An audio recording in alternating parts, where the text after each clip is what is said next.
for generations, a dyad in the Force.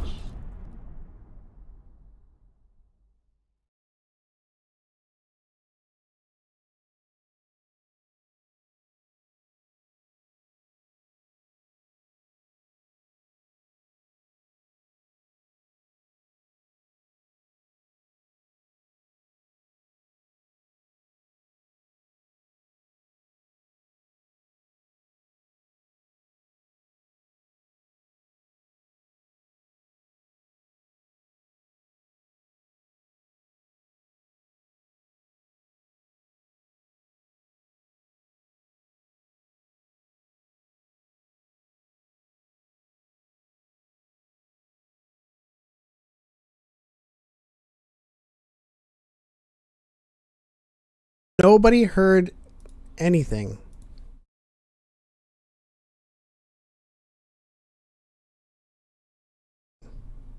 From the top. Okay, hold on. You're gonna make me get up and start dancing? They can hear us now. That's what they're saying.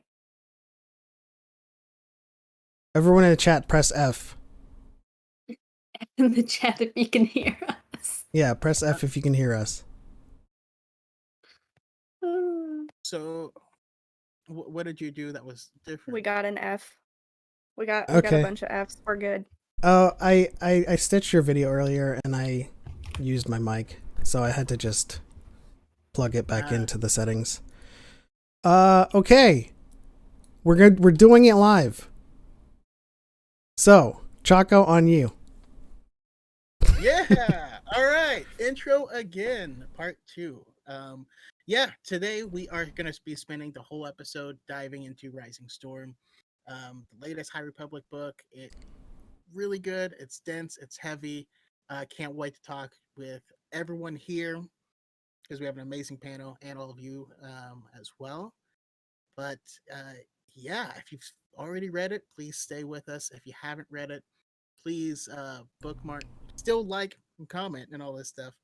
Bookmark this video and come back to it so we don't ruin it for you. But yeah, breaking it down right here on Dyad in the Force. Unseen for generations, a dyad in the Force.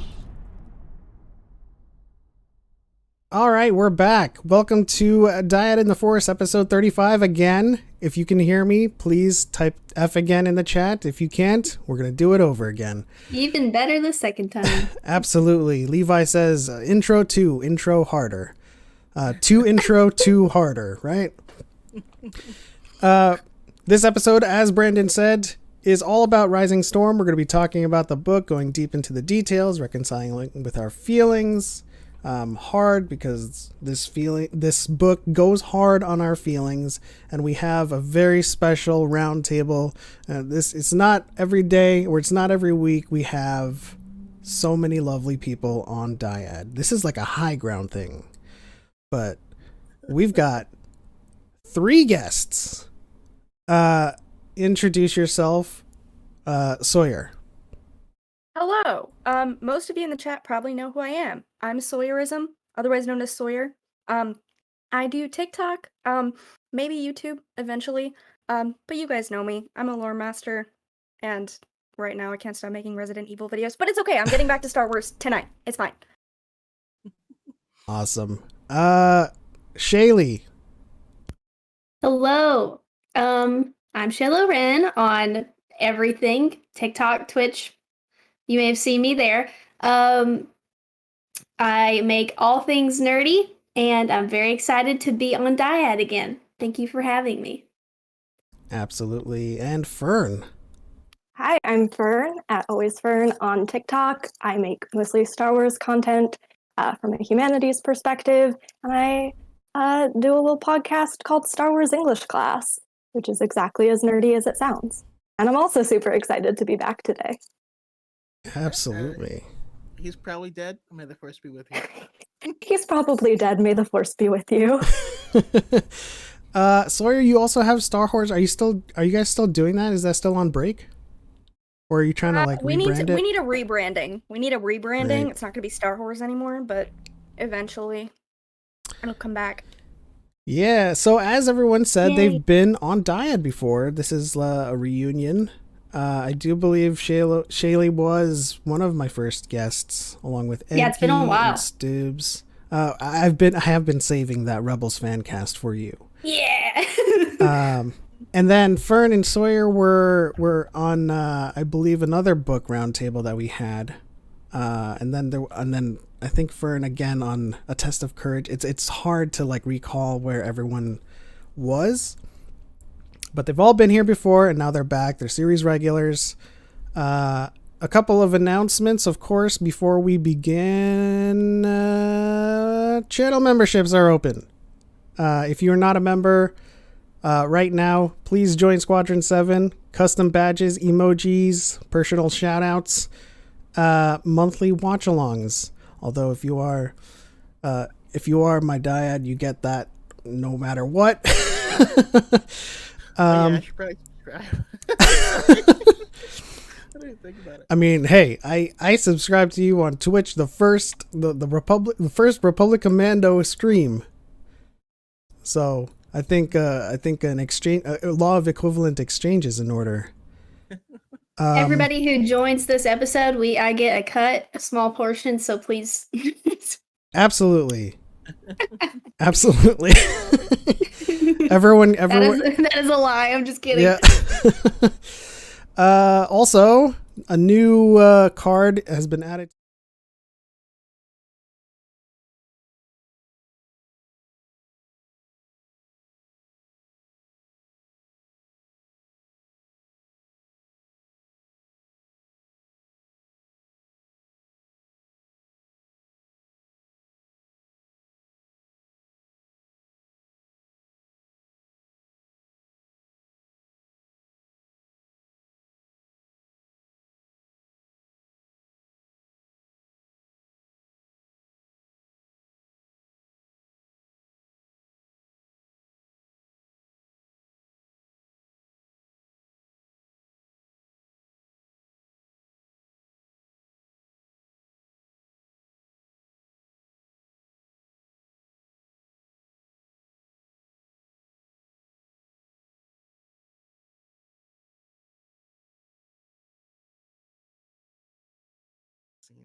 Hi everyone.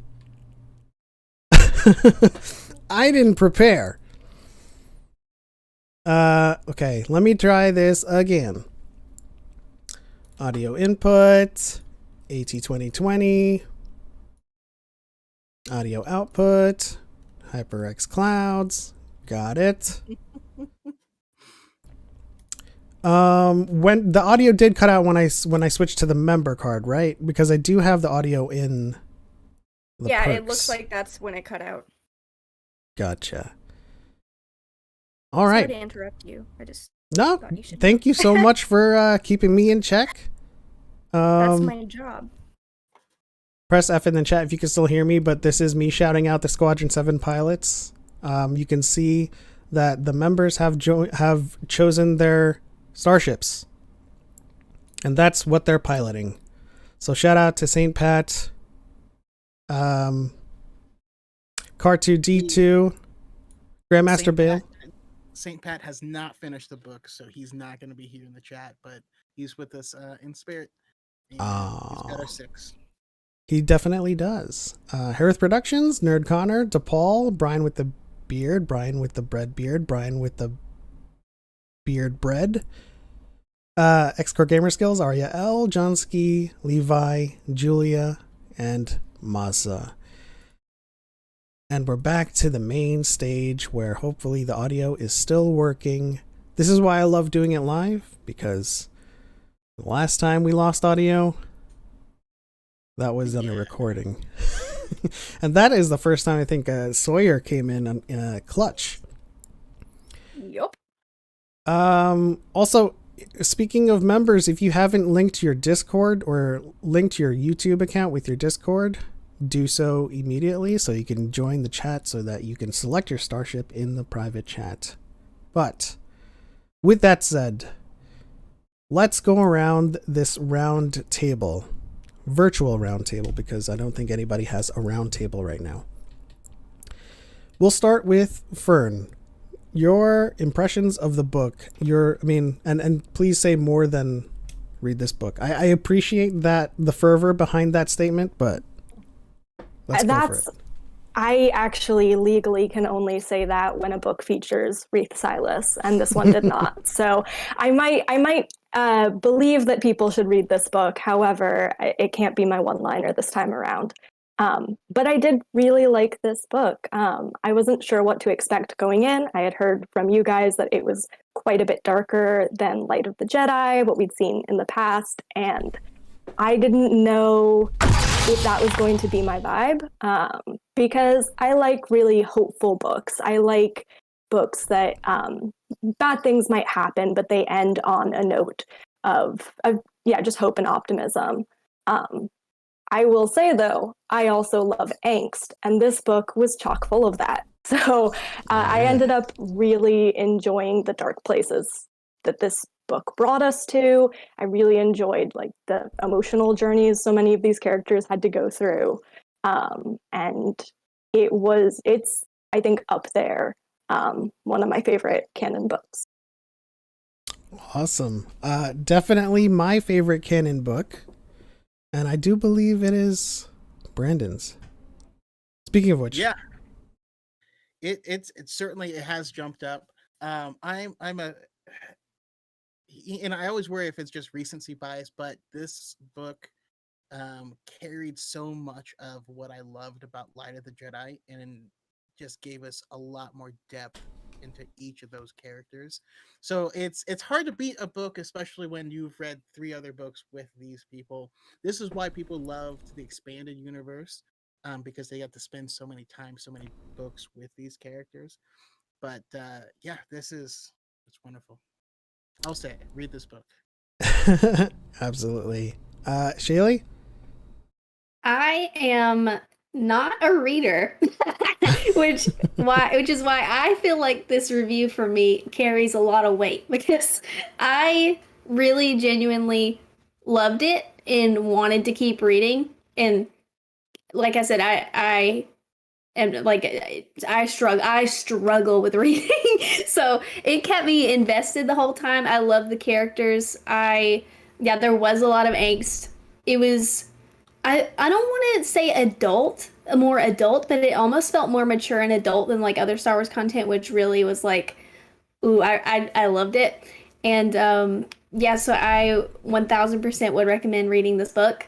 And I am kind of worried now because like I said, don't read much. And now I feel like I've read if it's y'all's favorite canon books, I feel like it can only go downhill from now. It's like watching the best one and then everything else doesn't compare. I'm worried, but I mean, no. You found characters that you can love and identify with, and now you can read other books that feature those amazing people. Yeah. Yeah.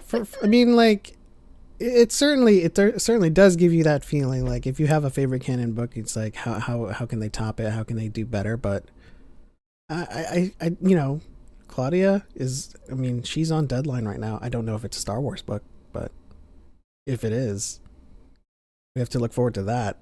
Bring it on. Sawyer. Yes. Okay. So I guess I'm the controversial one on the panel. I did love this book, but Light of the Jedi is still my favorite. And when I picked it up, I was putting it off because based on Pep's reaction, especially, I was like setting myself up with pre-anxiety, going like, "Oh my God, what is gonna happen?" I don't know. Like, he doesn't get very upset very often, so I was like, "Oh boy, okay." I didn't find myself as like devastated in this book as often as I was expecting myself to. It was dark, but I feel like Light of the Jedi was kind of equally dark in some ways. But I'll echo what Shaylee said. I mean, I kind of rushed to finish it, and it took me, a couple of hours to get through a couple hundred pages because it's such a good read and it's always captivating. And I loved the continuation of these characters. I found it a lot easier to remember who was who this time because Light of the Jedi introduces us to a lot of people. And this time it was a lot easier, and I just really liked that it was like an immediate, not timeline wise, but the immediate continuation from Light of the Jedi. And it read, I was impressed with how it read so similarly to Light of the Jedi with it being two different authors. So yeah, I loved it. Highly recommend, but you gotta read the first one first in order to understand what's going on.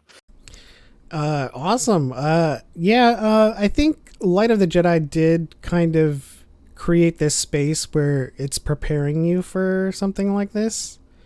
But at the same time, this book, when you've grown to love these characters, you've had time to kind of make these connections. The tragedy or the devastation hits a little bit harder, at least for me. But let's shout out our newest Squadron 7 members, our newest pilots, Darth Choco and Cal Forer. Thank you so much for joining. And now you must choose your ships. Kanan and Hera. Got it. Makes sense. Good one. Good pick. Yeah. So, starting from now, massive spoilers. But of course, I think a lot of people in the chat have already kind of pruned themselves. Low-key Easter egg. If you are just joining right now, we are going into the Rising Storm spoilers, so please save yourself from the spoilers and come back after you finish the book. So let's shout out some people. Oh, Gray, thank you so much. Gray with the clutch. Squadron 7, join. Welcome to the squad. And now you must choose your ship. Let's see who is here. We have Arya L, Cal Forer, Kieran Barr, Darren Calvin, Gray, Harith Productions, It's Your Boomerang Boy, Sokka, Julia Christine, Levi Bond, and the Blue Pig Gaming. I hope you guys are ready to talk about this book.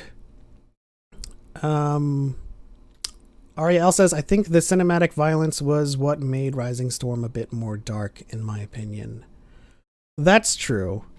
So let's get into part one of this book in what I'm calling like the preparation of the Republic Fair, from the Cyclor Shipyards battle all the way to the arrival of Queen Togruta.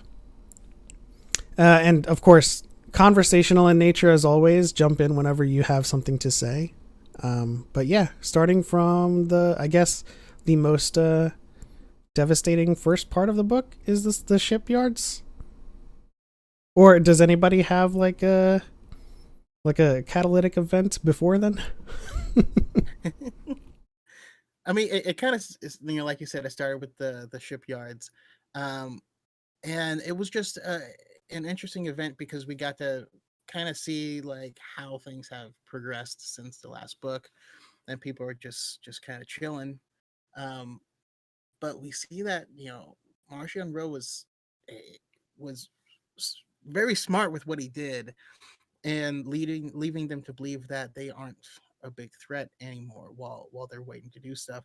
And these people, they didn't even really fully recognize their ability to like jump that close into enemy lines. But yeah, when they come in and they start attacking the ship, that just a whole battle. This book does oftentimes likes to leave off the end of a chapter with some type of gut punch, if you will. And they definitely did this during that event. Absolutely. Shout out to Corellia Coffee Works and Brooke. They're also here, and Dob. What does Brooke say? Brooke says, I'm here. Hello. Very excited to hear about all of your pain. That's what that's what it's amounting to right now. What did you guys feel? How did you guys feel about the shipyards battle and how that ended? I mean, I thought think that Belle's arc, the continuation of Belle's arc through this entire book, from where we leave him in Light of the Jedi, was just a really fundamental part of the story. But yeah, I mean, in Light of the Jedi fashion, leaving us on that cliffhanger of the harpoon going into his vector, I'm gonna be honest, I was a little bit more worried about the dog. Oh my gosh. I was worried about Ember because, like, she's barking and, like, yeah, she's a charhound. She can deal with fire, but, like, I was like, oh my god, if they do something to the dog, I'm just gonna lose it. But no, it was really, like, I truly was sitting there going, how are they gonna get that out of him? I'm really glad they used Bacta. I thought that was a great update from Light of the Jedi, and I call back to it because, they were farming it on Hetzel, and, oh, this is thriving, we can use it now. But, yeah, I mean, I love when Star Wars starts out with a great action scene, and so, while it was nerve-wracking, I appreciate it for what it was. And I'm glad that wasn't I'm glad that they destroyed some Nihil before they didn't.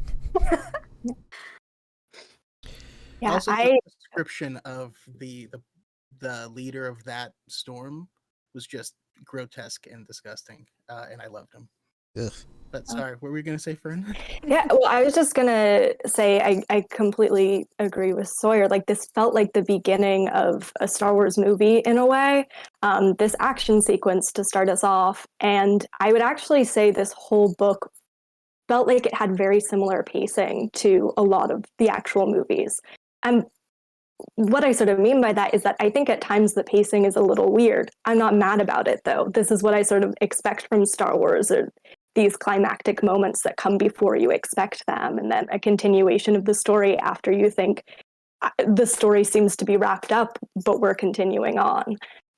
So it was really cool that it felt almost like I was watching a Star Wars movie while I was reading this book. Oof. We didn't have the pleasure of having the audiobook at the time. But did you guys listen to the audiobook? I did. Because I struggle to read. But it was the audiobook's really great. Yeah. If you enjoy audiobooks. The Light of the Jedi, the Light of the Jedi, that's how I usually consume my books is I read along with the audiobook. But I mean, I didn't have it this time, but it still came off cinematic to me. The way they were setting things up. The way he writes, it's like I feel like it's like I can feel the camera angles like swooping and like you know what I mean? Like it feels like a movie. He writes action sequences super well. Which is interesting because I don't know Cavan Scott outside of the comics. Are any of you familiar with Cavan Scott outside of Star Wars comics? Dooku Jedi Lost, but well, there you go.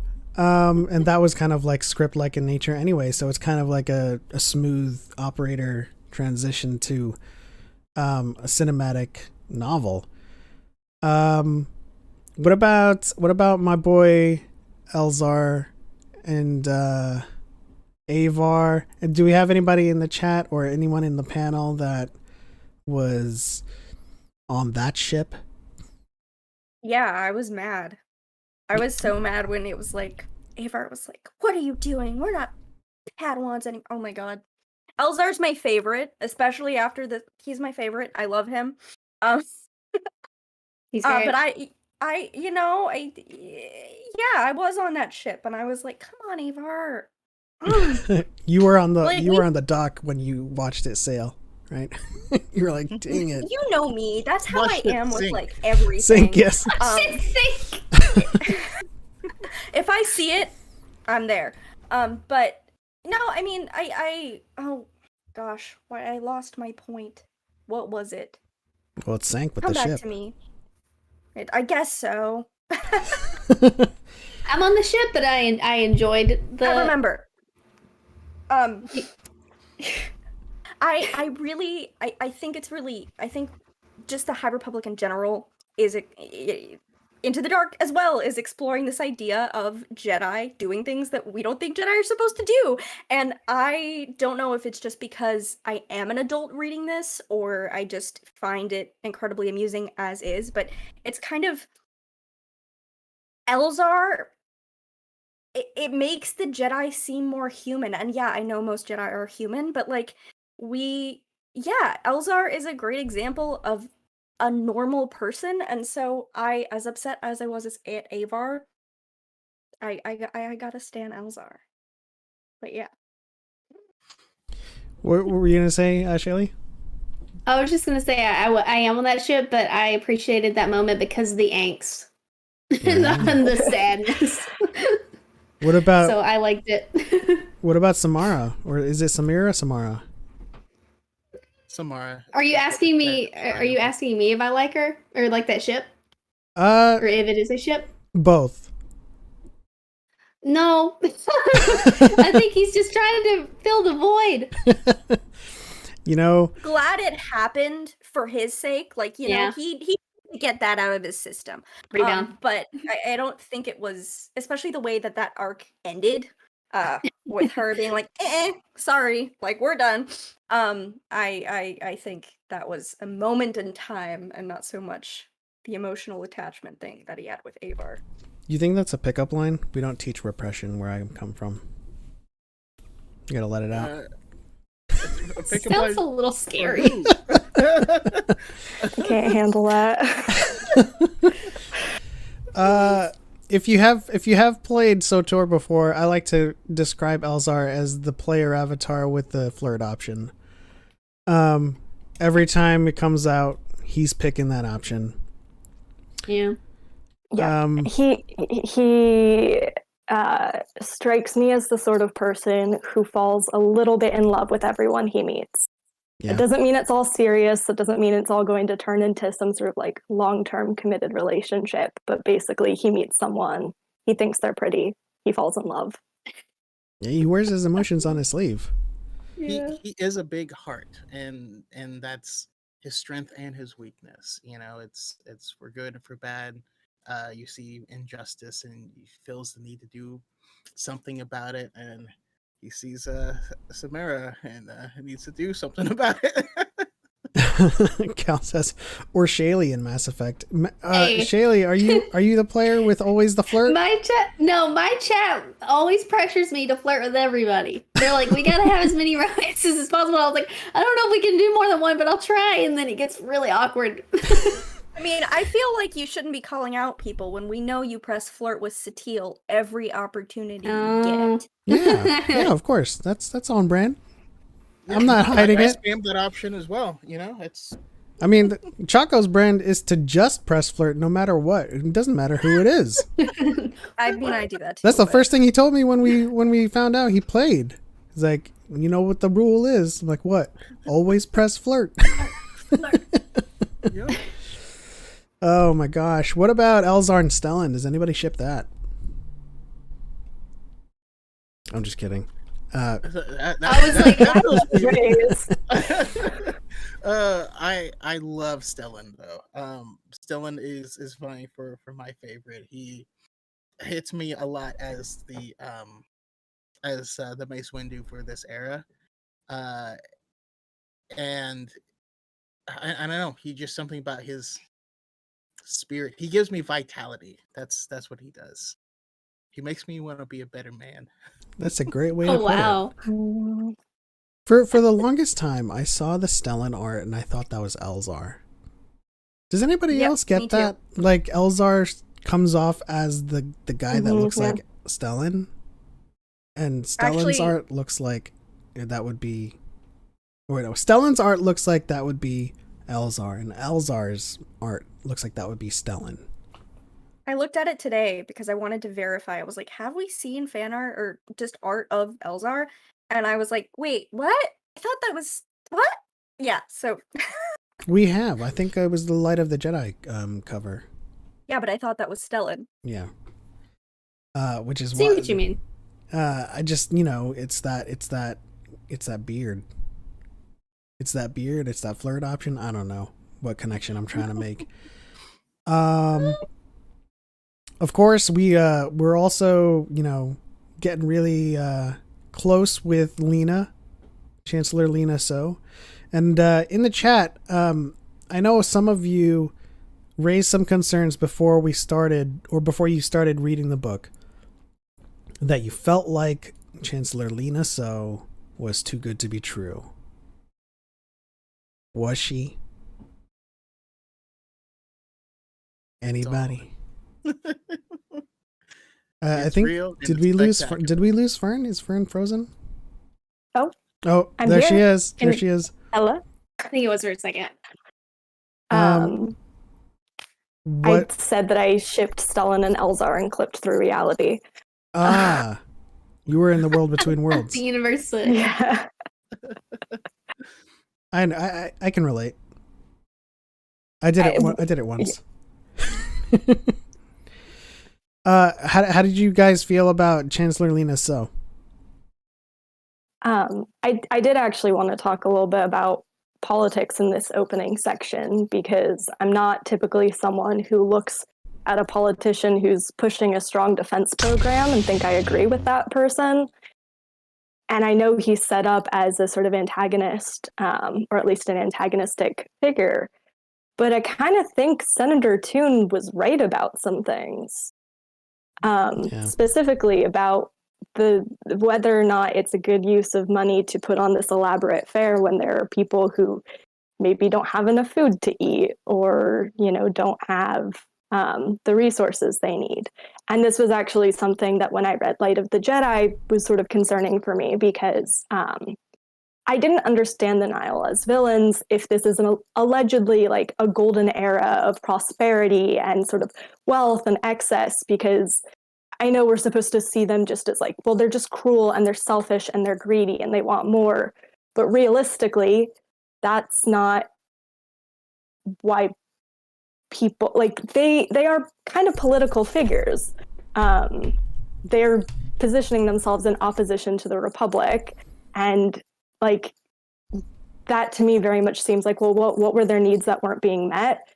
We learn in Into the Dark that a lot of some of the Nihil at least did come from, like, they didn't have resources, they didn't have access to what they needed growing up, and so they joined this band of marauders to get the things they needed to be able to survive.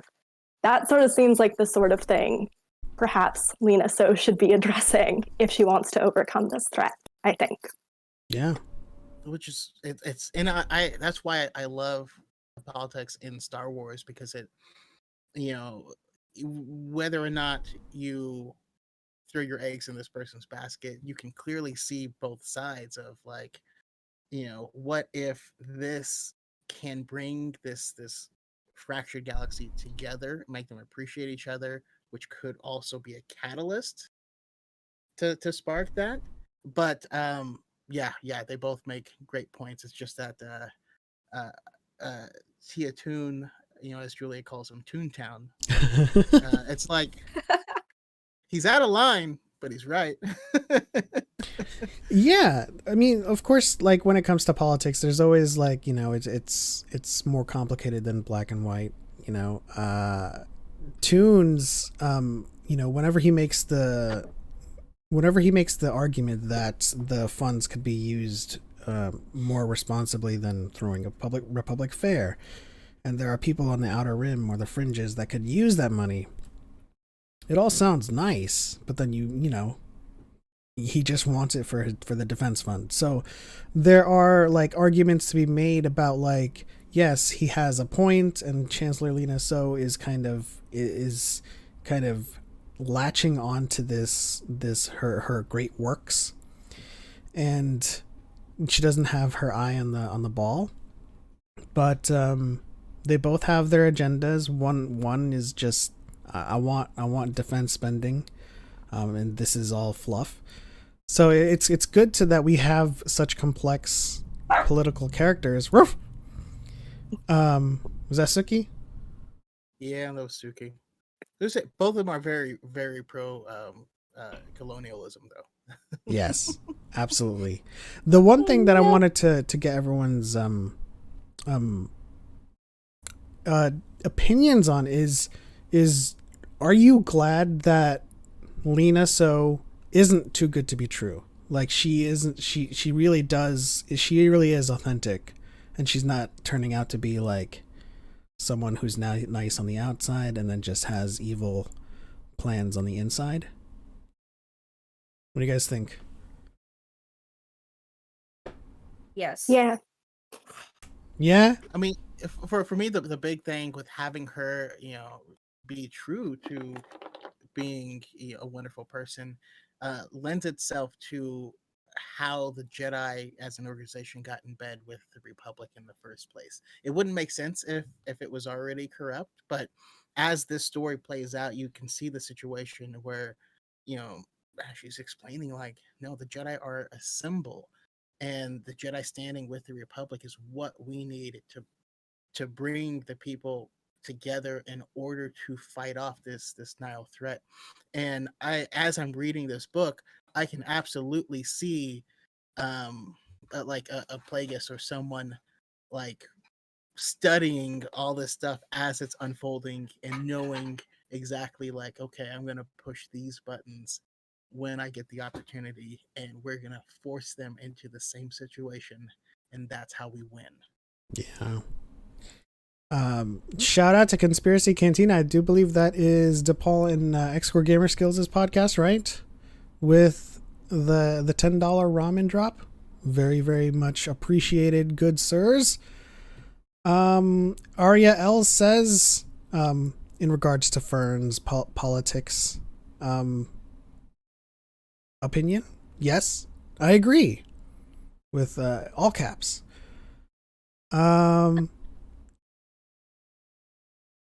What about Ty Yorick?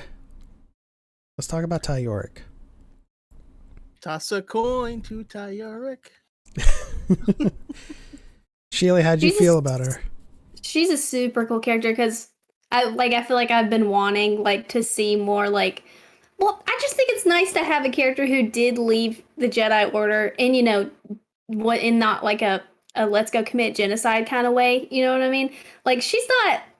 I mean, we don't know a ton about her background yet, but she's not a bad person. She like saw the light and fought to the end with them at a point, and it's just a really cool character to see. Like people do leave the Order, even at its like peak. Like even because like when I think of the High Republic Jedi, I'm like, oh, they're amazing. They're so much better. But even then, people, although it was rare, they would leave, and that's why I just really appreciate that we finally got a character like that because I think I've been wanting somebody who like left but isn't like totally dark side maniac. It's more like real, if that makes sense. Yeah. And we get to see the ways in which her life is still affected by her time within the Order. Like she has habits that she is, still has to this day. Like someone asks her for help and that's it for her. She has to help them, which is such a Jedi mentality that she's still carrying around. And I think it's very common to see characters who step outside of, as always, for the purposes of this conversation, I'm going to refer to the Jedi as a religion, but like who step outside of their religion and decide, want to completely distance themselves from that, which I think is understandable.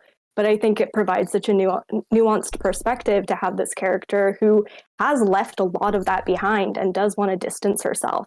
And yet it's clearly affected her life. I think that's very realistic. Like religious trauma. Yeah. Absolutely. What about you, Sawyer?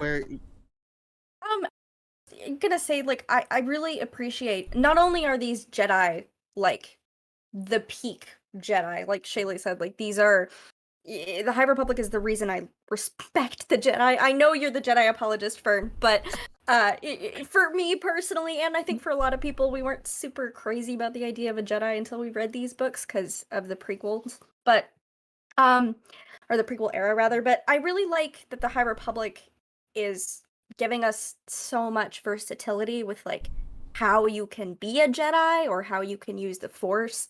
Because we also have Orla, who didn't leave the Order, but she's gonna go be a Wayseeker. And that's not what Ty is. Ty left. she's her own thing. She's still using those. She's using what works for her from her Jedi training, and she's doing her own thing. And I just think, and not only that, I mean, we have Des who's gonna go. He's gonna take the Bearish vow, right? Mm-hmm. Like we don't see that very often. I think in a lot of canon context, and I think just all of these Force users, going off on these unusual paths is just just really expands the knowledge, and the understanding of what it means to be a Jedi, and what the galaxy really does look like when it's full of Force users. So I think Ty is a great addition to that narrative that we're getting from the High Republic. Yeah, one of the things that I think is cool. I mean, just expanding on what you're saying is that, um, when you think of Star Wars, you think of the Jedi. People picture these warriors who fight people for good with a lightsaber, but the Jedi organization as a whole is not meant to do that. That's not their primary focus. That's why, so there's so many conversations on like, oh, but the Jedi, you train for years, like you train for years for what? Not to fight people. These people are scholars. Some of them make just uh have gardens. Some of them just go around and write stories. The Jedi is not about. It's not about fighting people. Like they were confused of like, why would a Jedi ever fight like someone with a lightsaber? Like that doesn't ever happen. Like we learn these ceremonial forms because it's just part of our belief system. But yeah, we would never use it against anyone. That's weird. Mm-hmm. And so that's what's cool is we're seeing that in action. We have people who use the Force to just be a mechanic or an archivist, or just want to just study things like Wreath. And warrior is actually the last thing, the last thing that they are, and in the very last resort. So like when we watch the Clone Wars or anything, this is like the Clone Wars lasted for 3.5 years. That's the only time we've seen them as warriors, but that's 90% of the content we've gotten. So we think of them as warriors. I think it's cool to see them as they're supposed to be, and how you could leave and do other things. You weren't forced to fight in this thing. I like getting clarity on that. Yeah, Yeah. it gives a good perspective because, like, I feel like when I was younger and I'd watch the prequels, I'd be like, what? How could the Jedi fall? They're so strong. I don't get it. Like, how could this happen? And then it's like, you see the Jedi and the High Republic, and it's like they weren't all warriors because that's not how it's supposed to be. And you're like, oh, now I see it now that they were really corrupt or like off the path. Definitely. And that's why you can actually, reading this story and the High Republic stuff, you get to kind of peer into why it's called the Golden Age of Jedi. Because if you go back to the Old Republic, what we know of in canon with the hyperspace wars and the 100-Year Darkness, that is when they were warriors. And they had a whole entire Sith Empire to fight. Afterwards, they thought for a millennia the Sith were gone, and so what are they going to do? They're going to become chefs, they're going to become gardeners, mechanics, scholars, all that stuff. And that this is the Golden Age of the Jedi, and the feathers are being ruffled by the Nile. And speaking of the Nile, March Yanro in this first act. I'm going to include the conclusion of the cave in this part too. So let's discuss why he's looking for the lever. The leveler, sorry. Close enough. Yeah, well, he's so cool. I mean, I love all the stories involving him because it's not until at the end of it, or even on a second read, that you like really piece together everything that he's doing. Like, why didn't they just take the paths into this planet? Why is he forcing this navigator to use his full ability with the Force to be able to navigate, through it? I mean, we find out why he was testing him to make sure, yes, this is who we need to test this thing. And but I also love that as we're seeing him, yes, he's extremely intelligent and has these grand plans, but he's also flying by the edge of his seat. That's why I always liken him to Moriarty in the BBC's Sherlock, because he's riding this like razor thin edge of like, this plan will work if everything goes according to plan, Yeah. but if you got to be able to improvise real quick if it doesn't, and we see him doing that, and things get close sometimes. I think he's very aware of the extent to which he's like on the verge of losing his power and losing control at any given moment, because the people underneath him and his space pyramid scheme are constantly vying for that control and that power, and like have the means to take it from him. They're physically stronger than him, and so the fact that he is seeking out advantages and seeking out ways to ensure that like he does come out on top, that seems like so much of the game for him.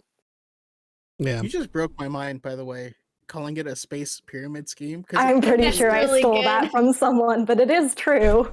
All right, if you get 3 Nile, then you can become a Tempest run, and like you're like, Makes It's an sense. MLM. damn. Yeah. Yep. Marching Ro is a girl boss confirmed. Oh man, the chat's having fun with my little slip there. Pull the lever, Crix. Oh man. Cal4 says, I've always seen the Jedi as a shield, the Sith as a dagger, and now the Nihil as that friggin' hammer Lorna used. She used a maul, didn't she? Yeah, Mhm. plasma maul. First of all, I'm so glad that Light of the Jedi ended the way it did, because I don't know if you guys recall, but I was like, the Nile, they don't seem that scary. Like this is overhyped, whatever. And then at the end of Light of Jedi happened, and I was like, oh, okay, marching on Ro, let's go. So I really, really like the intro to his story in this book, because those of us who are really invested in this, or did read Light of the Jedi first, we know that something's up, but I think Cavan Scott dragged it out in such a way that like we didn't know what the surprise was going to be. Like at this point we knew that he was capable of some really scary things, and being very cryptic about it, but up until the very end of Dis's life, is it Dis or Diz in the audiobook? Diz. Diz. I wouldn't know. Anyway, the bird guy. Yeah, it did. Birdman. But yeah, I mean, I don't think any of us knew what was going on there, and to have just his charisma and his, the way he's so casual about these like murderous things he's doing. He's just such a great villain. And then to have him go back to the Nile and then have that moment of like, oh, well, I could totally be murdered right here, right now. What the heck? How am I going to deal with this? Like, he's just a complex character, and I think I just wish more people would read the High Republic, because he's one of the best villains in Star Wars, hands down. He is. I agree. Yes, definitely. Now, I just while we're still in the cave, when we have this old woman that's helping him, but she keeps saying this stuff that harkens back to his life before being a Tempest runner, or before being the Eye, and it just fills you with so many questions. And I love how good of a job they do in these stories at building that backstory, because now I need an origin book. You know what I mean? Like, Yeah. What would be the title? I don't know. I wasn't ready. He wasn't ready. Angst and daddy issues. There you go. Martian angst. Martian, let's go. Yes. Shout out to Dagovir. I think my favorite part about Martian was like as Fern hinted at, like his very awareness of his weaknesses, and he's never, even though he's fully capable of planning like 6 steps ahead of everyone else, he's still very, very much like weighing the outcomes. Like, if this doesn't happen the way I've predicted it, I could die right here.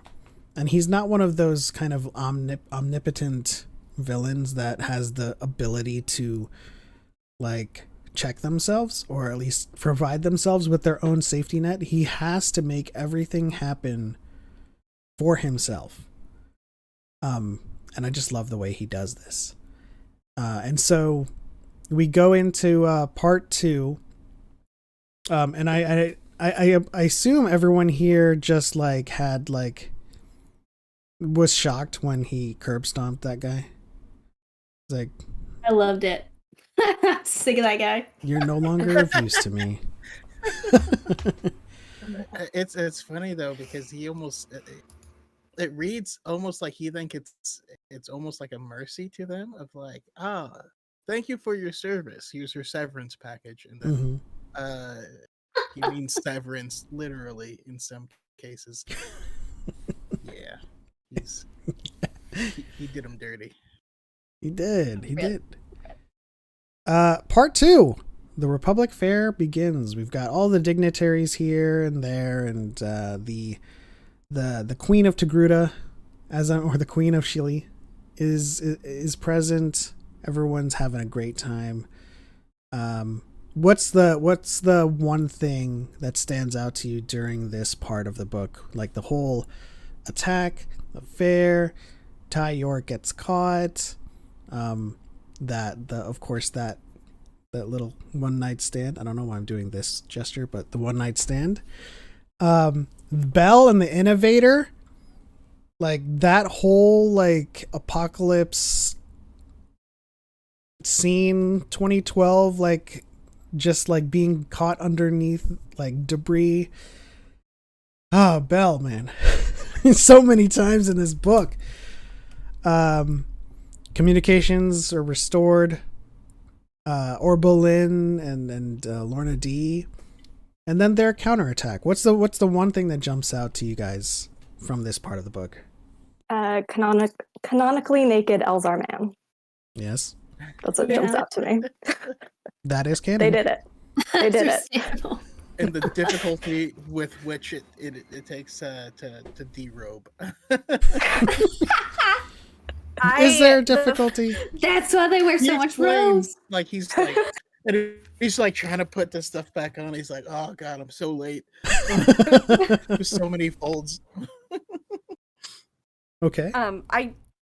When that came about, I immediately texted Hannah and I'm like, this dude just really needs to get it on with everybody, and it's really funny. And she was like, who are you talking about? I'm like, well, you would know if you read the first book, but I promised her a Elzar. I promised her a cronut if she finished The Light of the Jedi. So keep her on that. And I will definitely buy her a cronut. I'm a man of my word. Yeah, I love him, but I'm gonna say that besides just the spectacle of the fair, which I think, it obviously it reminded me of like the idea of the World's Fair and like all these exhibits, obviously, completely, yeah. But that spectacle was very impressive, and I really liked the way they described everything and the way that they set it all up with the islands and all that. But my favorite part about this section, I think, is Orbelin. I love Orbelin. I did not love him originally because Elzar was so devastated that Avar wasn't coming. But man, he's one of my new favorites. I absolutely loved everything that he did in this book. And how his unique interests helped so much in the middle of their crisis. Yeah. You know who Oberlin reminds me of? Do you know the Volus in ME2 that's about to get arrested? It's that Yep. guy. That's Did you know Volus. that this Comparison. this artifact is ancient? Don't touch the artifacts, please. Ariel says Orbelin is a boss, so you've got you've got a teammate there with Orbelin. What about Oberlin stands. what about you guys? Or are you sticking with naked Elzar? Is that your No, I was dared to say That's that. a I valid was answer. dared to say that phrase. Don't be ashamed. I'm just kidding. No, he's Were not you my dared by type. Julia? Maybe. Julia is having way too much fun in the chat. Where did he come from? Where did he go? Where did he come from? Marcian Rowe. No, what stood out to me in reality is Elzar's tenuous friendship with Ty, and I think the maybe potential for healing that's going to arise for both of them out of that. But maybe we can circle back to that in a bit. Yeah. What about you, Shaylee? There was one part that I don't know why it hit me so hard, and this is a super specific part, but like when it was explained to Belle, like that the bond between masters and apprentices is like it never really goes away, and it's like a big thing. That was like, like it hurts so much. And then he's like we know that he was hurting so bad that he was like cutting himself off from the Force and stuff, and it's like that part just like broke my heart because I don't know. I think sometimes with Obi-Wan and Anakin, I would see their bond and it didn't feel like a very deep bond. Like, obviously, Anakin was very disconnected. But then, like, it just adds, like, just that one little thing added so much to all the Master-Padawan relationships that I know in, like, how much it must have hurt and how, like, they are never really separated. So even, like, if they go separate ways, like, they still feel each other. They're still bonded. Like when Anakin and Ahsoka sense each other passing on the ships and stuff. And it just made just that one little conversation. I don't know why it hit me so hard for like all of Star Wars. I just loved that explanation because like they explore the Force together for years. And it's like that. Yeah, it just really, and it makes the ending even worse. And just to add on to what you said, I loved Elzar's how candid he was when they go to spy on Tia Toon was in the room meeting with what's her face, and they're on the roof, and he just looks at Belle and he's like, and why is this guy cutting himself off the Force? Like, what's up with that? What's wrong So with you, good. dude? And you're I love that. like, come on, man. What? Oh It my was so gosh. good. Still in character. Yeah, and it one of the things that a lot of people will point to when they're referring to the prequel era Jedi is that that line about they forbid attachment, right? And then we learn from the High Republic Jedi that like it's never been a thing that is like set in stone. It's not like this hard rule that like, oh, I'm starting to feel something for my master, hard stop, can't do anything, right? So like we learned that they do. It's like it's natural for bonds to form between masters and apprentices, and your creche mates and anyone that you meet in the order. And so it's great to see this kind of play out with the masters as well as the Padawans who have to come to terms with emotion, showing emotion, having emotion, and then reconciling with the fact that you can't let it control you. Yeah. I want to say I also really loved that scene because I love when Star Wars talks about teachers and students and what a complicated and important relationship that can be. And I really think that all of Star Wars is just about like teaching and how we pass on knowledge. And so I think it was such a necessary conversation for those two characters to have, and also so necessary for us as the audience to be told that directly, like how important these relationships are. Absolutely. Choco was the standout moment for this part. Oh my goodness, it's really hard to choose one. I mean, but I will say that there's two phrases in the book that still play in my head, and the first one being, and is that Elzar Mann riding a sandfall into a dogfight? Because who else would be doing that? Absolutely. So I loved that, and then the other one was uh Belle's new master, right? And what's her name again? Idris, Indira Stokes? Indira. Indira Stokes. When she's flying in the Vector, shooting down like Nile, and then reflecting on like it never feels good to take a life. Yes. And how she's Oh, going to love regret it. it, and then how she immediately is looking for the next regret to add. Yeah. It That's was some heavy just a stuff. badass line. That's what jumps out. I think my standout for this part has to be the innovator with Belle. That whole part read to me like one of those rescue movies where like someone's trapped underneath some debris and he's got to figure out how to use the force to kind of keep the rest of the stuff from collapsing, but also keeping them safe and dealing with the potential dangers externally. And of course, like all of that with Ember in tow.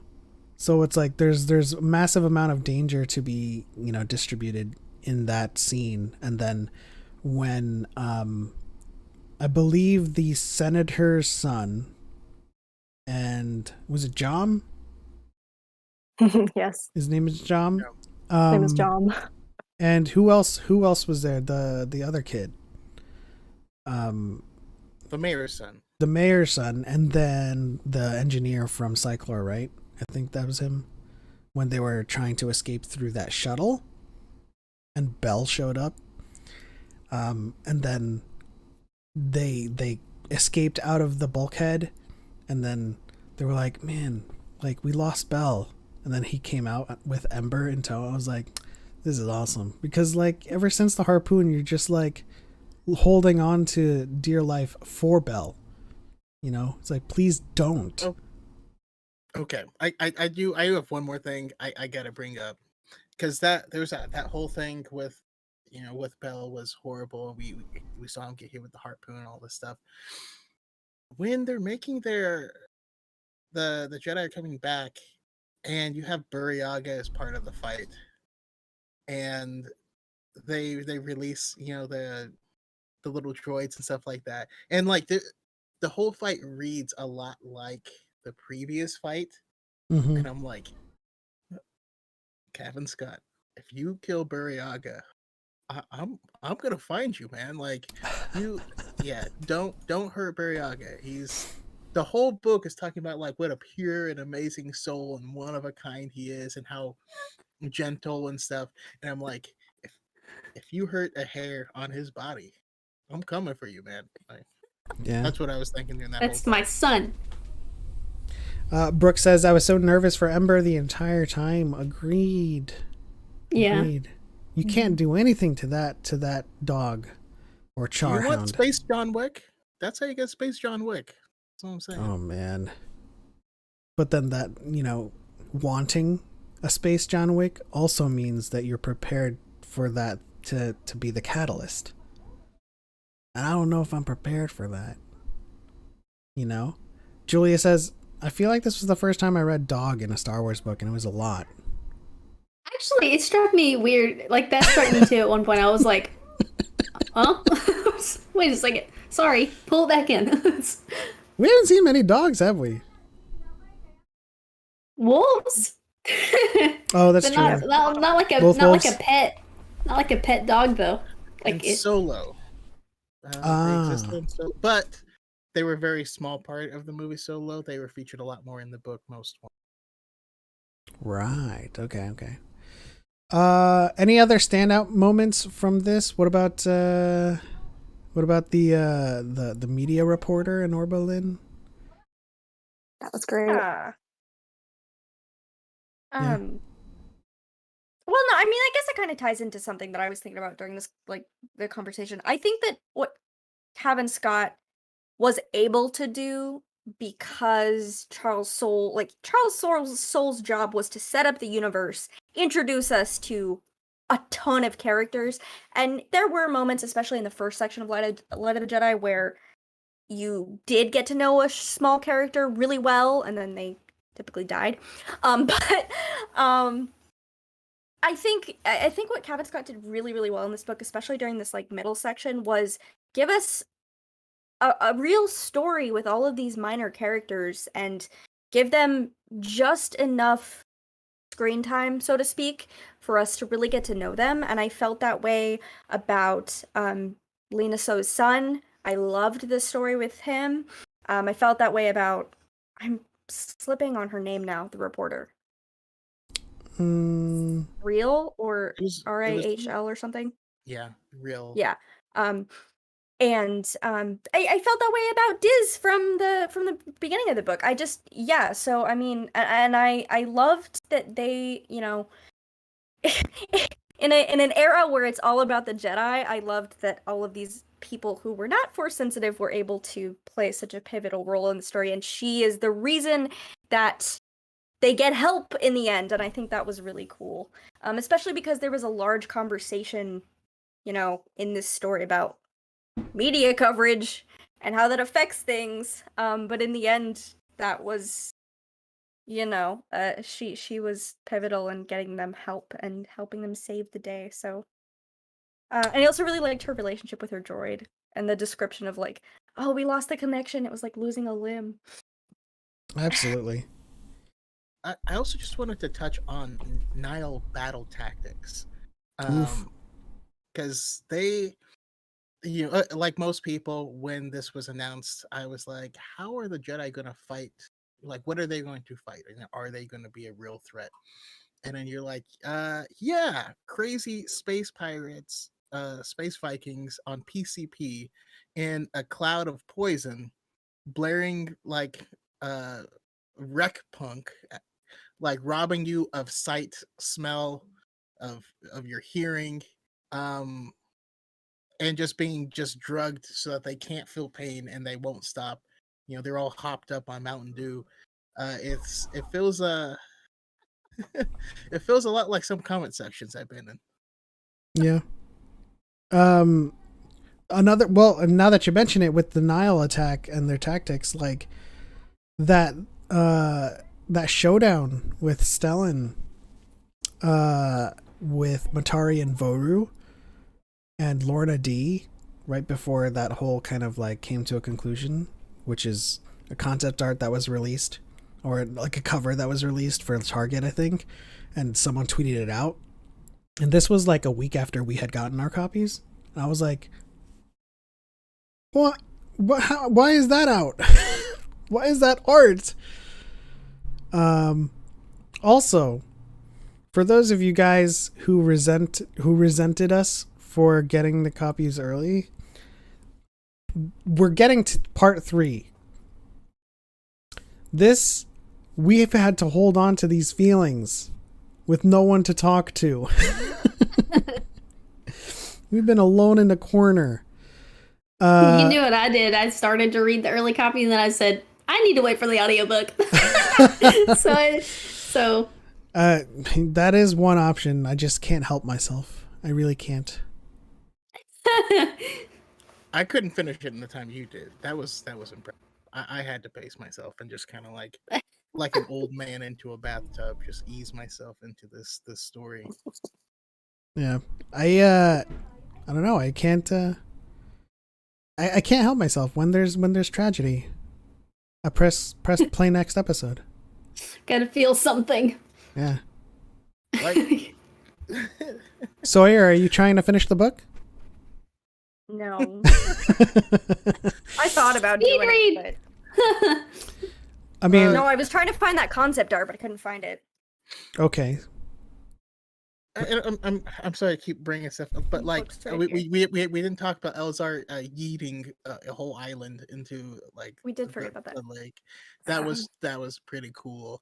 Um, the Daddy. entire also Elzar. I guess I'm just fixed on Elzar right now, but him having this like existential like thoughts when he's looking at the hydrosol hydrosol. I don't know how to pronounce it. In the cage, and he's like, Ragscythe? Ragscythe. Yeah. What am I thinking of? Anyways, also Oberlin grabbing the thing with his face. I just wish I could see that depicted cinematically. Oh man. And Yeah. him explaining about these weird heavy coins and then using them to wreck people. There's so many cool parts in this. It's you can't choose. It's Yeah. Oh well, before we get into the part 3, or did you have something to say? I just wanted to say that after that scene where Elzar does throw the island, which is, I think, in terms of Elzar's emotional journey, a very climactic moment, that his first response is to turn around and say, okay, and now I fix this. Yes. I have crossed a line. I recognize that I've crossed a line. I know I can't be alone right now, which is why he sort of recruits Ty. And she's like, he's just so helpless. I guess I'll help him. It's more complicated than that, obviously, but that he recognizes what he needs, what steps he needs to take to right this wrong that he has sort of done. I loved that. That's my favorite thing to see. I absolutely love that too. I actually did want to ask Fern specifically on her thoughts on when him and Ty melded, connected, and they're seeing things from each other and all this stuff. I thought that was a really fascinating scene, and as I was reading, I was like, I want to hear Fern talk about this. Here's if you have thoughts. Yeah, I loved that scene too. I think there's something about a connection that goes beyond language that's like more pure, I guess. That's really the wrong word, but Pure, like, no, pure is exactly the word I thought of too. I know exactly what you mean. that like isn't in any way like clouded by like language or trying to represent things, but is literally just, this is how I feel. This has been my life up until this point. You now know this exactly as I know it. I always love a moment like that. And I think with these two, like, they're such interesting characters. They are coming from such different points of view. And I really do think that they are going to potentially be the vehicle for each other's healing. And I think hopefully that'll be because I don't think Ty is someone that Elzar can romance, and I think that's something he needs in his life right now. Yeah. True. That's true. But I also equally love that part because I think coming off of Light of the Jedi, having spoken to you, Sawyer, and Stoobs, and everyone that had read Light of the Jedi at the time, everyone was saying, we were asking the question, who do you think is going to fall? Who do you think is going to turn to the dark side in this story? And everyone's like, I think, that vision at the very end with Elzar, he's going to fall. And I love that in this story, he's completely aware of this. And he's like looking at the readers right now. He's like, I know where I'm going. I'm going to get help. So such a good message. I love that. I'm in danger. And so now we're going to need... What? Oh, I was just going to say, I don't think it's him anymore, but I still think someone else could. But we can get to that later. We're going... I mean, I think we are going to get to there. Part 3. The Jedi retaliation, the rescue, and of course the conclusion. I might be able to answer for everyone on what stood out, but I'll let you guys go. Of course, the one thing that I will mention before you guys chime in that stuck out to me in this part was just how much Loden didn't give up.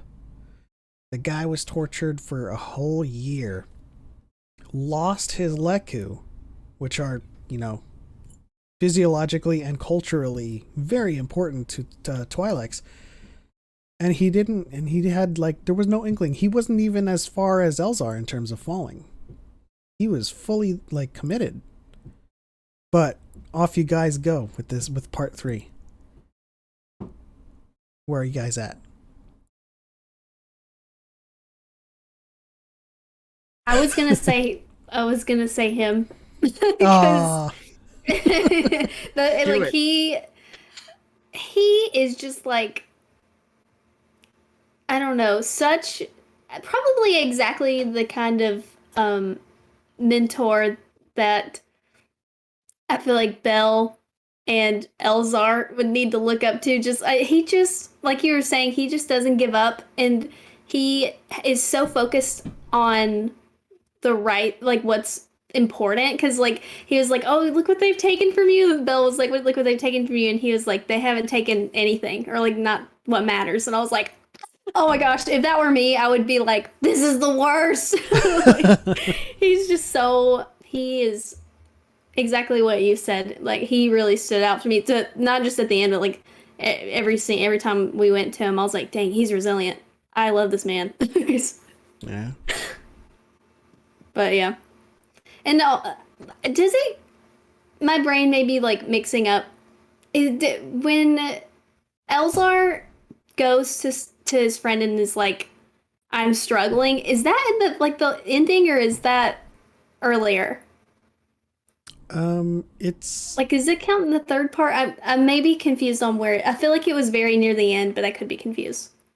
It's like right in between the two, so you don't feel bad. I was gonna say that's another part that stood out to me, because I was like, wow, that's what Anakin should have done. Yeah. That's because there's obviously the parallels are very blatant and obvious with slaughtering animals and the visions, and and it just made me like, dang, another example of how things were better then, and how I wish things could have gone later. But I just feel like that was such a good moment of what it means to be a Jedi at that time, is when he reached out to his friend, and the friend didn't he was like, you know what, we're gonna get through this, and he didn't shame him or anything. It was just so good. That part was really that moment. Very nice. I have a really hot take, and it's not a good one. Proceed. I think I would have wanted the Chancellor to die. I think that I was expecting her to. I anticipated that. I don't know why, but something about that, I don't know. It was totally in character for her to survive and immediately be like, oh, I want to do an interview and everything's going to be fine and I messed up and blah, blah, blah, blah. So positive. I think that could have been a huge turning point in the story if she had died. So that's my hot take for the whole book, but also for the ending. I think, yeah, in my mind, I would have liked to see how that would have played out in the scheme of the future for this generation of Jedi and the Republic. Well, it certainly is a hot take, but I feel like you're missing the last 60 pages, as you said. I know, but I still feel that way. So, spoiler alert incoming. Loden is the turning point in this story. At the very end, how where I'm not aware of where exactly you are in terms of 60 pages from the from the end of the book. What is going on? Let me check. I tried really hard. I gotta say that I tried so hard. No worries. And while you're taking a look, I'll just say one of my thoughts is how dangerous Lorna D is. Yeah. Yes. She is smart. She is capable. She can command whoever she needs to, and didn't quite go toe to toe, with Jedi. I mean, they were at a huge disadvantage, but she knows what the advantages are and how to take advantage of them. And she's plotting more stuff. She is extremely cunning, and I don't know, I Yeah. Let's catch up with the chat really quickly. Loden is the perfect Jedi. He's the epitome of the heart of the Jedi, I feel. Just always positive, always on the bright side, and what's right. Chris, or Star Wars Lawyer, says, protect my boy Bell at all costs. And Hustle Mandalorian says, it was so awful. Bell finally got Loden back, and then immediately lost him again. Spoiler alert. But that really goes back to what Shaylee was saying about that master and apprentice relationship. Is his Loden's strength came from Bell and Bell's presence. Man, yeah, it's a great moment. That, you know what? Like now at the end, because like it feels like right at the end, like Bell learned like I'm not alone, and then Buddy, does he get tested? like this is gonna be when you see, did he learn his lesson? Because you really lost him this time. Yeah, and it was interesting. It was an interesting part about Loden's journey back to the land of the living, so to speak, for lack of a better term. He had that voice in his head. He's like, who are you? Who am I speaking to? And that was, I guess, a construct that was Bell. But let's. No, that was Amari. Oh, sorry, yeah. But I think he was following Bell's force, like he was being compelled to go to Bell. And I thought that was really cool, and also it just kind of like makes the end so jarring and so utterly devastating when they finally reunite, but the leveler or the lever is brought out and Loden is turned to ash, snapped away, so to speak. So I mean, He knows this. how do you, Fern, how did that ending play out for you, like in your mind? I sort of saw it coming, if only because in Star Wars and in general, we don't usually get stories about recovery.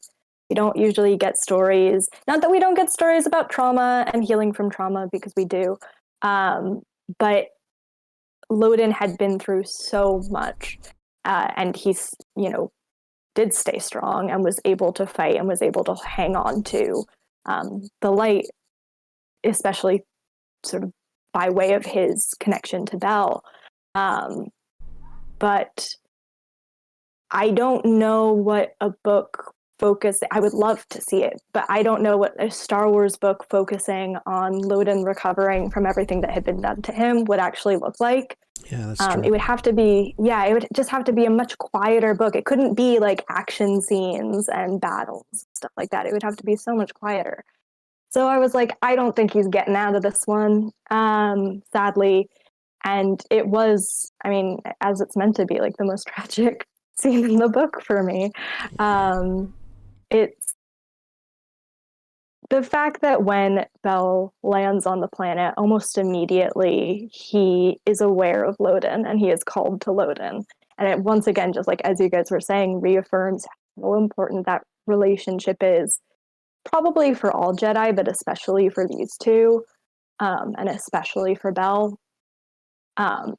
It's like sometimes you will hear the writing advice of, well, if you're not if you're stuck, but like, what is the worst thing you can do to this character? What is this character's worst possible thing that can happen to them? Do that. And that's very much what happened to Bell. This is the worst possible thing that could happen to him. Yeah. Throughout the whole book, right? Like, I think he's coming to terms with having lost his master, and then, you get the notion that he could be alive somewhere. Just a small little shout out to to how they found the place in the first place. Like that whole kind of ruse with that cloud or that strike. They were just like, Yeah. was it Elzar or was it Stellan that did that ruse? That was Elzar, right? Yeah. But that also affirmed why I was just like, oh, Lorna, because she's just like, we scanned the ship. That's why you're still alive. But what were you thinking? And then starts shooting his arms off. Yeah. Off. Not shoot him in the arm. Shot his arms off. Surprised you didn't do that in like a Nicolas Cage off like imitation. But I mean, Star Wars lore says he was following Bell's light through the rising storm surrounding him. Ah, how poetic. Beautiful. So, I mean, Also, real quick, who else's heart fell like a stone when Elzar crashed his ship because he was too close to the leveler? Hey, I don't know how level quite works, but all of a sudden he just lost control of ship, smashes it into ground, and I'm like, no. No. There's a storm coming. I mean, for sure. my heart was in the subterranean depths throughout this entire part. Like, of course, when they found it, I was like, yeah, and then I started reading about Loden and how he's been doing. I was like, and then everything just kept on going, you know. And well, Sawyer, you have a unique perspective here. What do you think about the book ending that way, with Bell finally having a reunion with Loden, who is, fighting tooth and nail to get out of his situation, and then it all going away in an instant? I think Belle's too young to do what Elzar did and ask for help. So you think Belle's gonna fall? Yes. That's a And good I was kind of thinking that throughout the book in general. And that was something that I had discussed with other people even before this came out. But yeah, I mean, just the way that I feel like the way that Elzar deals with his things and the way that Bell shuts out the Force. And even Elzar is like, dude, what's up with that? Hey. and I don't think that's necessary Bell's fault. He's young. He lost his master who he was so close to.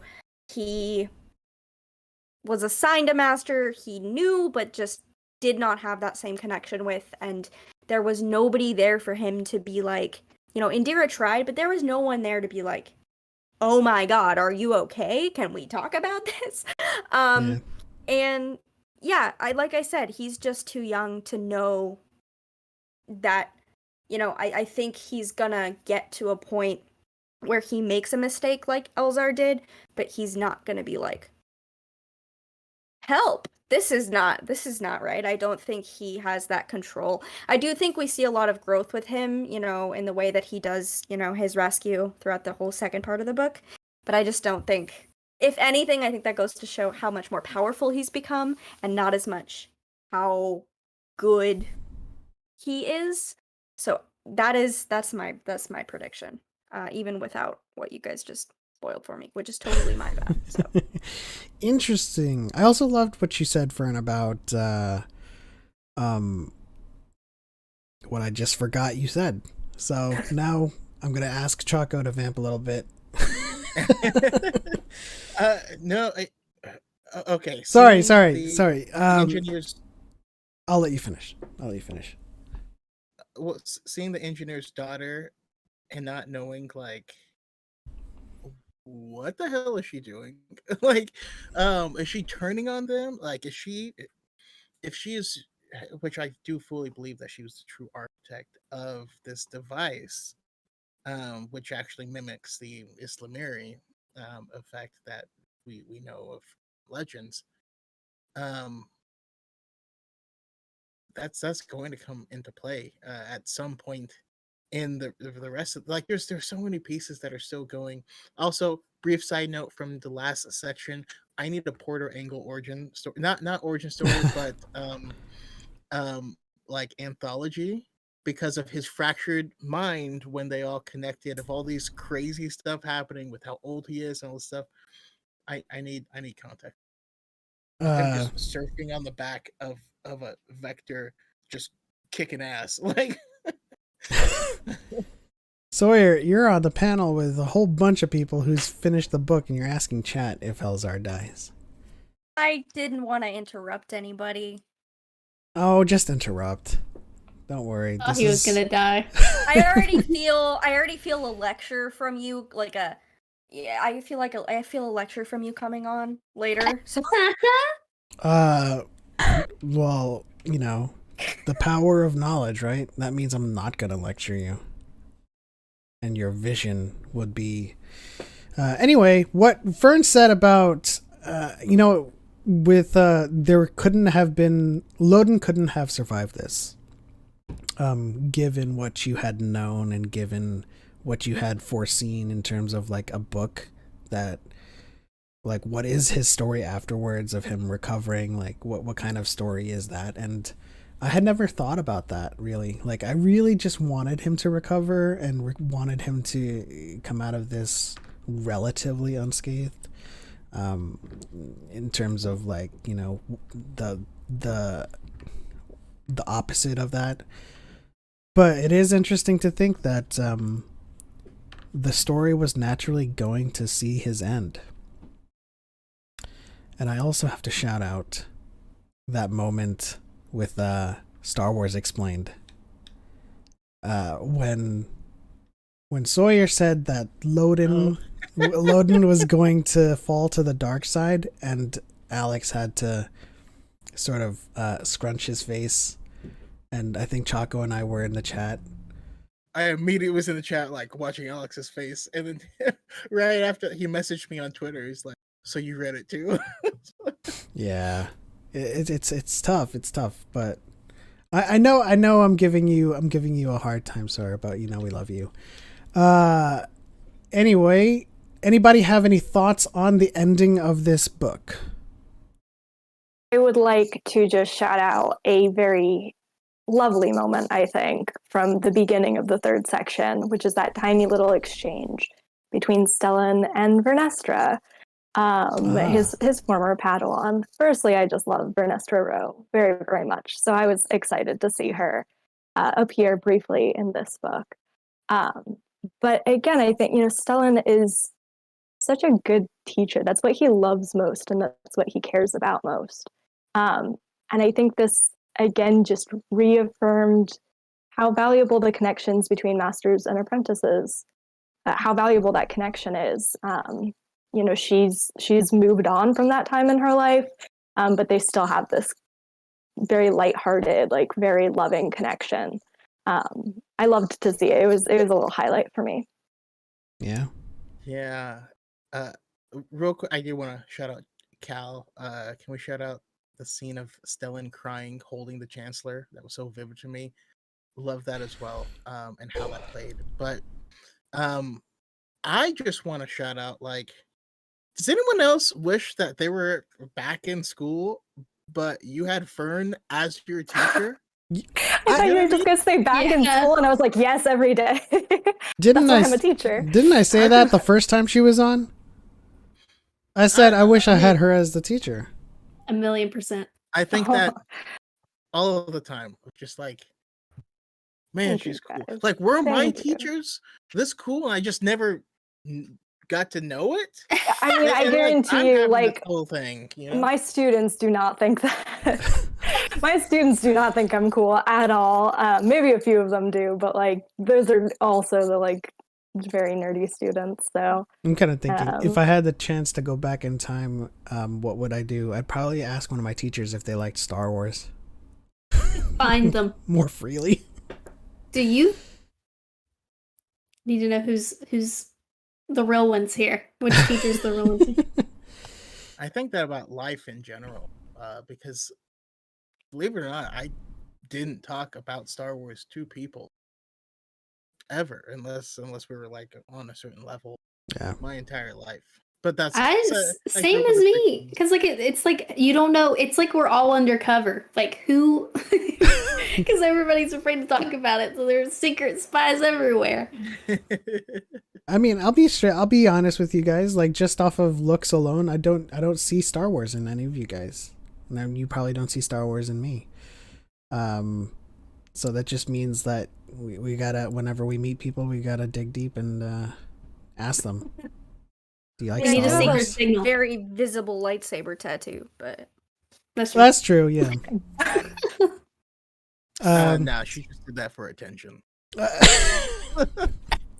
So when you meet people, just like stretch. I just think that's hilarious whenever anyone knows that. Like, really? So I'm gonna put myself out on the internet for a bunch of random neckbeards. Yeah, that's perfect. Yes, this is the attention I wanted. Being ridiculed.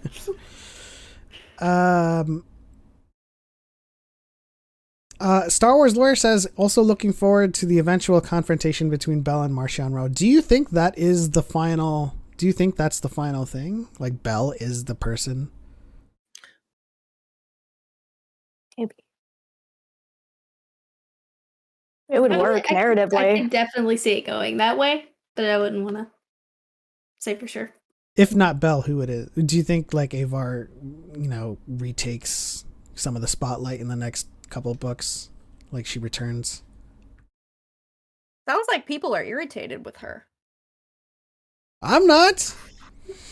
I mean, the Jedi Order, some of the people were kind of irritated that she's kind of, making an alliance or temporary truce with the cartel, but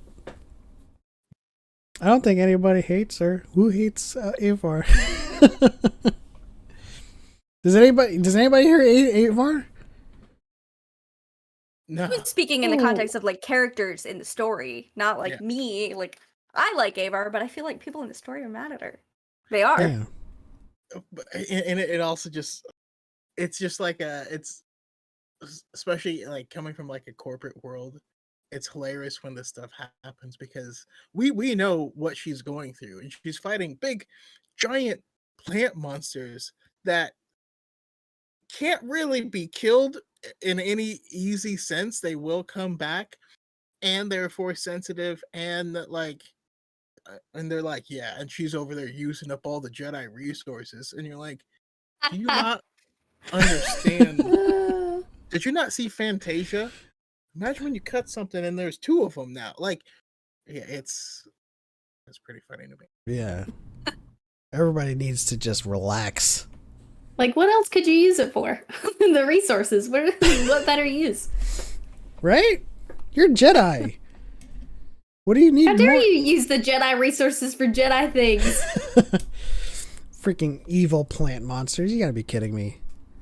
We should be throwing Jedi fairs and Speaking Jedi of which, Renaissance like Can't wait till we conventions. get to race to Crash Point Tower, because this portion of our conversation has implications there. But Right.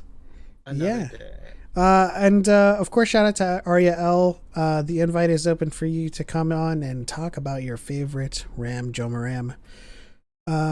I know she had to leave a little bit earlier, so yeah, we'll just reach out when we get there. But Race to Crash Point Tower will be soon, and then we have Out of the Shadows coming out the 27th.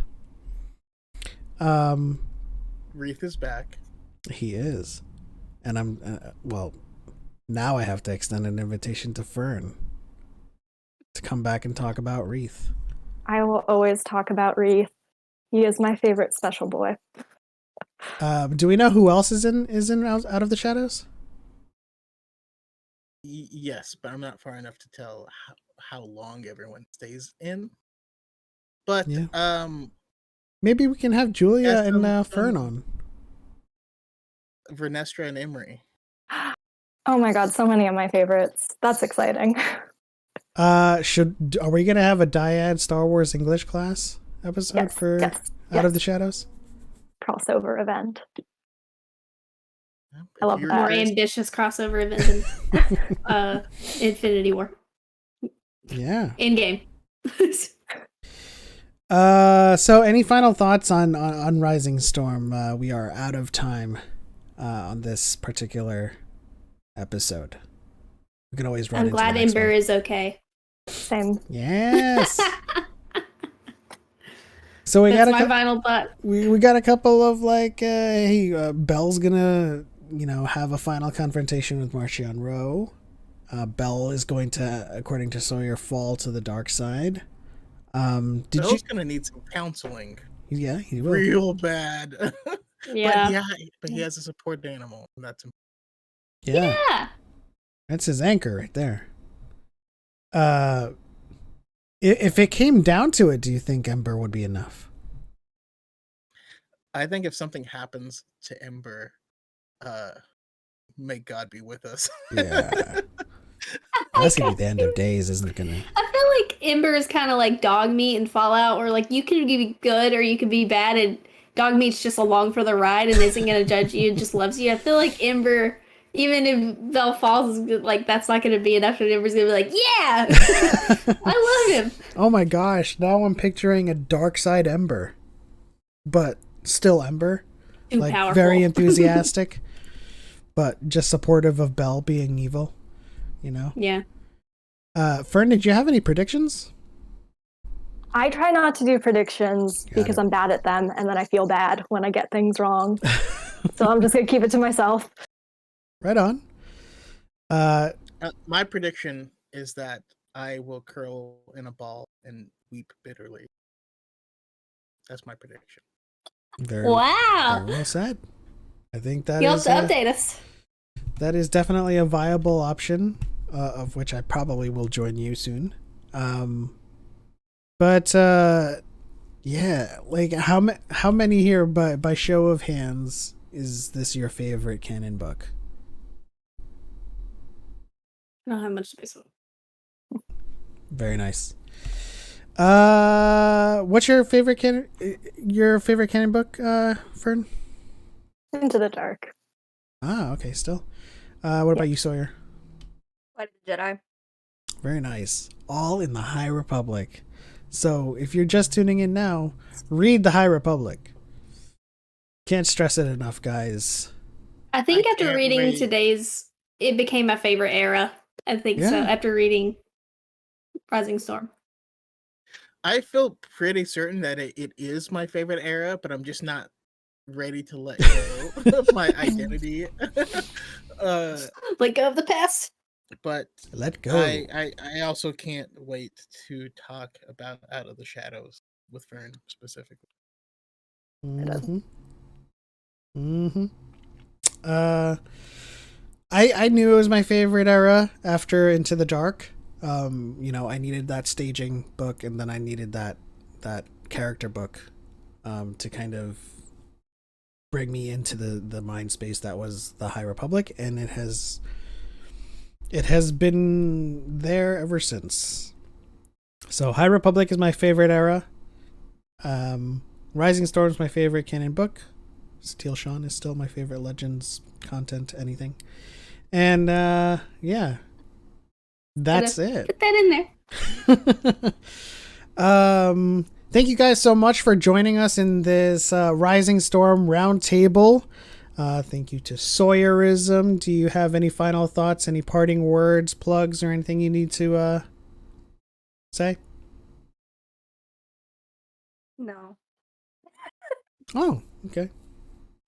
You can find me on TikTok on Sawyeurism. I think my name's listed, but I think everybody knows who I am. Yeah, the name, as it says on her box there, is exactly how it is spelled. So you can find her at Sawyeurism. Fern, any final thoughts, parting words, plugs? You can find me on TikTok at alwaysfern, and at wherever your pods are cast, Star Wars English Class. And Star Wars English Class has a TikTok now as well. It is at Swinglish Class. we're doing a summer reading program. So I'm making sticker charts. You should all get involved in that. Ooh. So exciting. Yeah. Fun. Whenever you read a book, you get a sticker. It's very exciting. Laura Lang says, I need more Sawyer in podcasts. Well, there you go.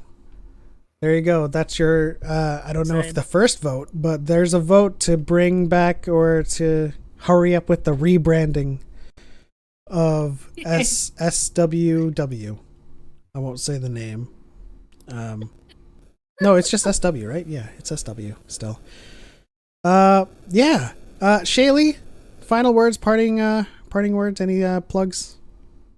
Thanks for having me. You can follow me, Shaylo Ren, just my TikTok, and there's a link to everything else there if you want to join us. We have fun on Twitch and stuff. And also, if you haven't got into the High Republic yet, do it.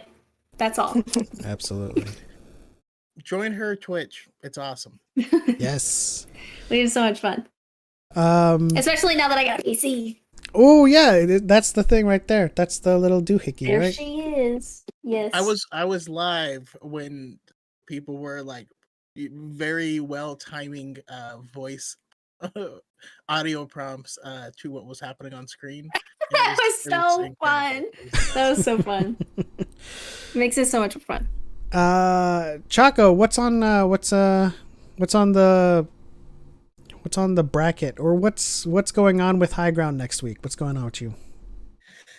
Well, it's funny because High Ground next week has not quite been settled, but on the 21st we are doing a Music of Star Wars episode, which is going to be a lot of fun because I have some cool people planned.